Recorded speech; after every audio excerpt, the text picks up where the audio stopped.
Welcome to Story of the Month. This month, we are discussing the gentle art of Swedish death cleaning, how to free yourself and your family from a lifetime of clutter by Margareta Magnusson.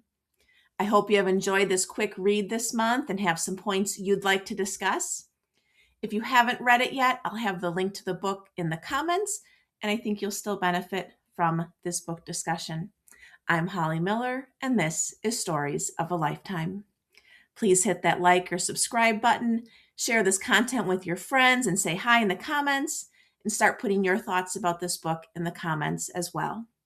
Let's begin.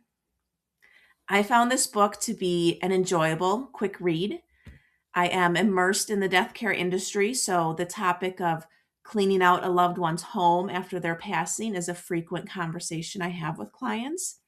The burden people often leave behind is real, and it can cause some families enormous amounts of stress.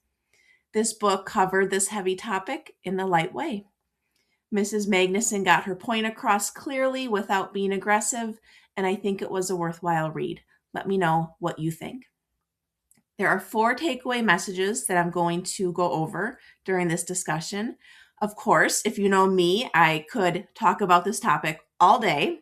Like Captain America says, I can do this all day. But I stick to some brief talking points, and I encourage you to use these to open up this discussion further with your loved ones. So topic number 1, putting your house in order can be comforting. This process is as much for your benefit as it is for your next of kin. Mrs. Magnusson uses the Swedish term death cleaning to capture the process of removing unnecessary things and making your home orderly as the time approaches for you to leave this plane of existence. It can be rewarding to spend time with these items, remembering the history, and then disposing of them, whether it be to a loved one, to charity, or to the dump. It might even be very cathartic to go to the dump and, as she states, throw worthless things as far as you are able to. And how would that make you feel? What items are first to go from your house? So point number 2, do you really want to leave your loved ones a burden? Do you want to be that person? Do you want their first experiences after your death to be this awful burden of cleaning out all the things from your entire existence? If you've had to do this for someone else, if you were left with this task, I can't imagine you thinking it's a good idea to leave your loved ones with the same type of burden. There is enough stress and chaos after a loss. Siblings don't agree on what to do. The remaining spouse or friend is overwhelmed, to say the least. Mrs. Magnusson explains that this situation is almost entirely preventable, but only by ourselves.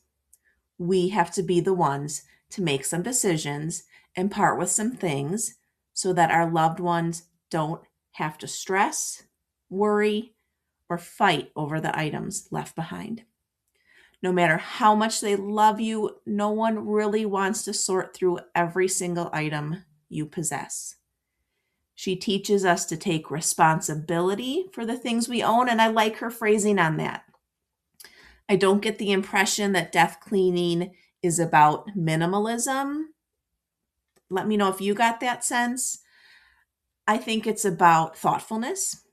She encourages keeping family heirlooms and holding on to sentimental collections, keeping the items that are useful and bring you joy.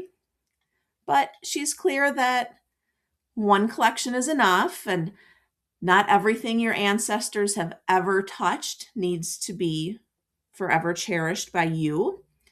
It can be just as lovely of an experience to see these items go to a new home where they will be used and enjoyed.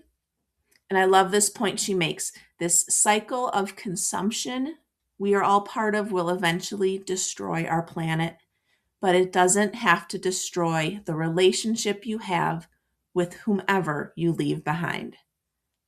I mean, no truer words, right? And she writes, you really can't take everything with you. So maybe it is better to not try to own it all. I like that. Simple messages. It's not a difficult concept to grasp. And this death cleaning process is not meant to be sad or depressing. She calls it a duty to sort through your own life. So, what do you want to leave behind?